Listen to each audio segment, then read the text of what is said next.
ব্ৰহ্মপুত্ৰৰ মাজৰ চাপৰি আপোনাৰ প্ৰায় শতাধিক ঘোঁৰা আহি বাসত আছেহি। তাতে আপোনাৰ খাদ্য সংকটটো হৈছে, প্লাছ পলসত ফচি গৈছে। পলসত তেওঁলোকে ঘূৰা ফুৰা কৰোঁতে ফচি যায়।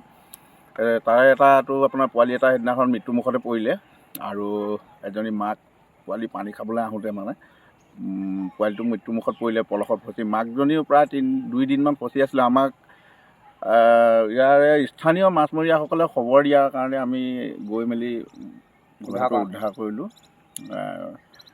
আৰু ভাবোঁ মানে প্ৰশাসনেও অকণমান এই মাছমৰীয়া বা খৰিকটীয়া এনেকুৱা বিভিন্ন ধৰণৰ মানুহৰ লগত পানী বঢ়া বা পানী কমা বা শুকোৱাৰ সময়ত মানে অলপ যোগাযোগটো ৰাখিব লাগে, কাৰণ তেতিয়া মানে গম পোৱা যায় কি জীৱ জন্তু কি আহিছে কি নাই, কোন বিপদত আছে।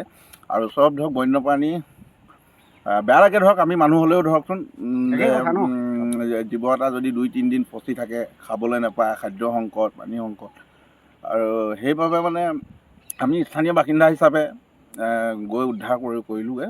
আৰু ভাবোঁ অকণমান প্ৰশাসনৰ ফালৰ চোৱা চিতা কৰিলে ভাল হয়। কিমান আছে জাকটোত আপোনালোকৰ অনুমানিক?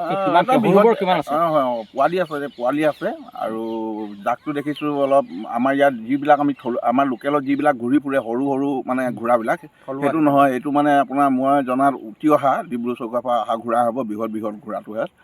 আৰু আপোনাৰ প্ৰায় এটা গ্ৰুপ আছে, আৰু আমি মানে ইমান গন্তি কৰিব নোৱাৰিলোঁ, যেনি তেনি চৰি থকা আছেতো। এইখিনি এটা বৃহৎ জাক দেখিছোঁ মানে যথেষ্টখিনি আছে মানে হিচাপে আমি প্ৰশাসনক এটাই অনুৰোধ জনাম যে আমাৰ আজিকালি এইবিলাক বস্তু অপৰিহাৰ হৈ গৈছে, আমাৰ এইফালে নাই।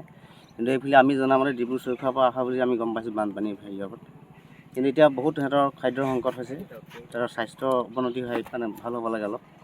তাকে প্ৰশাসনে যদি চোৱা চিতা কৰে, সেইটোৱে আমাৰ দায়িত্ব। পোৱালি মৰিছে বুলি আমি জানিছোঁ। এতিয়া 2টা পোৱালি আমি দেখিলোঁ মৰা, আৰুতো আপোনাৰ এনেই 100-150 মান হ'ব লাগে ঘোঁৰা।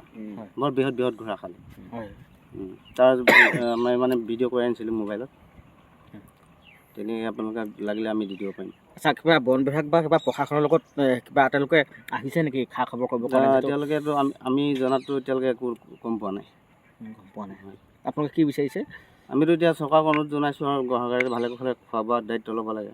সিহঁতক মানে যথেষ্ট দুৰ্বল হৈ গৈছে, সিহঁতক স্বাস্থ্যটো অলপ ভালকৈ বুজ ল'ব লাগে।